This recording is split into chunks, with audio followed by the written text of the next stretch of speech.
i7 ગુજરાતનો અવાજ। નમસ્કાર દર્શક મિત્રો, i7 ન્યૂઝ ગુજરાતીની સાથે હું છું આપની સાથે પાયલ બામભણિયા। તો જોઈએ આજના મહત્વના સમાચાર। અમરેલીના ખેડૂતો રોજ ભૂંડ સિંહ દીપડાથી ત્રાહિમામ પોકારી ગયા છે અને જીવના જોખમે ખેતી કરવા મજબૂર બન્યા છે। એ માટે ખેડૂતોની વેદનાને વાચા આપવા જેડી કથિરિયા, કેવલભાઈ કાનપરિયા, ધર્મેશભાઈ કાનપરિયા, વિમલભાઈ લાઠિયા, મિલનભાઈ સોરઠિયા વગેરેએ પાલીતાણા વન વિભાગને આવેદન આપી માંગણી કરી છે કે રેવન્યુ વિસ્તારમાંથી ખેડૂતોને નુકસાન કરતા પ્રાણીઓ હટાવી લેવામાં આવે અને જો 15 દિવસમાં હટાવવામાં નહીં આવે તો બધા જ ખેડૂતો આંદોલન કરશે। Sarfaraz Khokhar, i7 news Gujarati, Amreli. એક મહિના પહેલા કરી હતી એના ભાગ સ્વરૂપે કાલે વન વિભાગની ઓફિસે ત્યાંના અધિકારીઓ સાથે રૂબરૂ અમે જઈ અને ચર્ચા કરી છે। તો ત્યાંના અધિકારીઓનું કહેવું એવું છે કે અમારા હાથમાં કાંઈ છે નહીં, કે અમારી પાસે કોઈ પકડવાના પિંજરા નથી જંગલી જનાવરોને, એટલા માટે તમારે પાલીતાણા હેડ ઓફિસ જવું પડે। તો આજ રોજ અમે પહેલાં તો ગારિયાધાર મુકામે માનનીય ધારાસભ્ય શ્રી સુધીરભાઈ વાઘાણીને આ બાબતે રજૂઆત કરી અને સુધીરભાઈ વાઘાણીએ યોગ્ય રજૂઆત પોતાના લેટર પેડ ઉપર લખી અને મોકલાવેલી છે જે તે જગ્યાએ। અને આજ રોજ અમે રૂબરૂ પાલીતાણા ઓફિસે આવ્યા, પરંતુ બંને ઓફિસ પાલીતાણા અને અમરેલી વન વિભાગની ઓફિસ બંને એકબીજાને ખો આપતા હોય એવી રીતે જવાબદારી એકાબીજા ઉપર નાખવા માગે છે। અમરેલીવાળા એમ કહે છે કે પાલીતાણા જાઓ, પાલીતાણાવાળા એમ કહે છે કે અમરેલી જાઓ। તો આ બાબતે તંત્ર ખો રમી રહ્યું હોય એવું અમને લાગી રહ્યું છે। તો આ બાબતે યોગ્ય રજૂઆત થાય અને બધા જ ખેડૂતો, બધાને પ્રોબ્લેમ બધા ખેડૂતોને છે અને બધા ત્રાહિમામ પોકારી ઉઠ્યા છે, ત્યારે આ બાબતે 15 દિવસમાં પાલીતાણા ઓફિસ હોય કે અમરેલી ઓફિસ હોય તો 15 દિવસમાં જો કોઈ યોગ્ય નિર્ણય નહીં લેવામાં આવે તો જે તે હેડ ઓફિસે આંદોલન કરવામાં આવશે।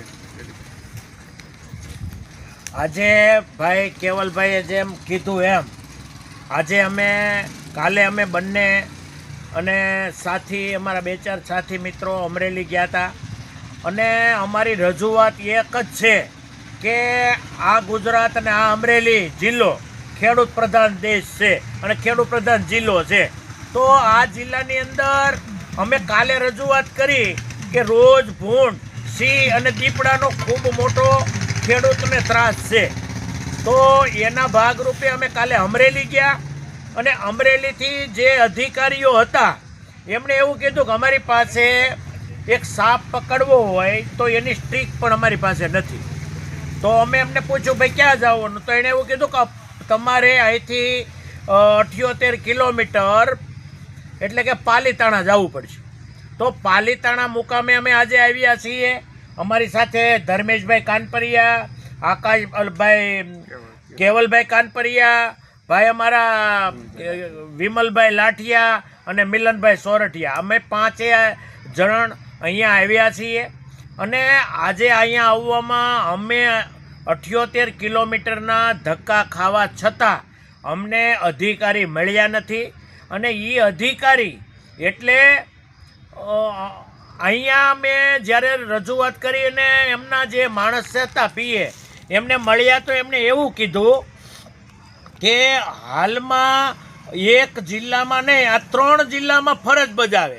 હાલમાં તે ભાવનગર છે અને બોટાદ જિલ્લો સંભાળે છે અને અત્યારે અહીંયા એમની ઓફિસ છે।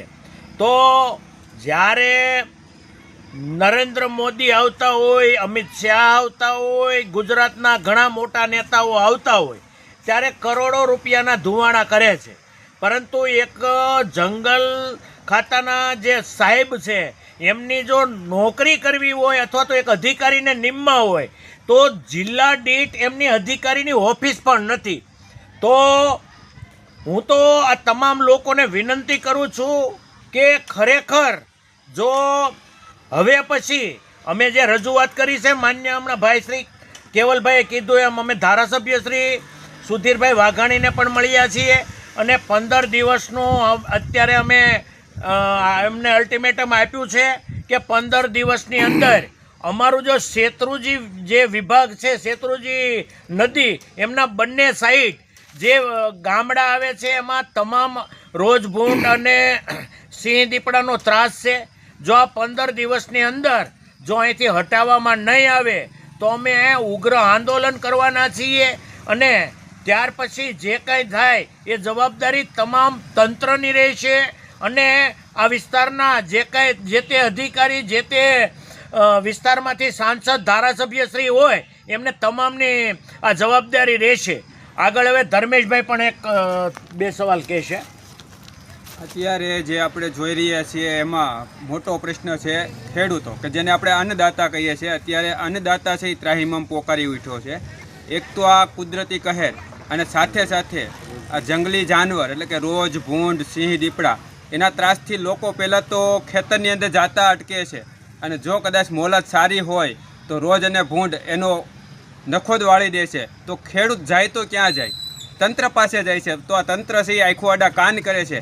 તો મારી આ તંત્રને એક ચેલેન્જ છે કે જો આની અંદર આ રોજ ભૂંડ સિંહ દીપડાના ત્રાસમાંથી જો આ ખેડૂતને ઉગારવામાં નહીં આવે તો ખેડૂતો દ્વારા ટૂંક સમયમાં એટલે કે આગામી દિવસોમાં ખૂબ મોટા પાયે આંદોલન કરવામાં આવશે અને ત્યારે આ તંત્ર છે એ સાનું મૂનું એટલે કે ચૂપચાપ બેસી શકશે નહીં.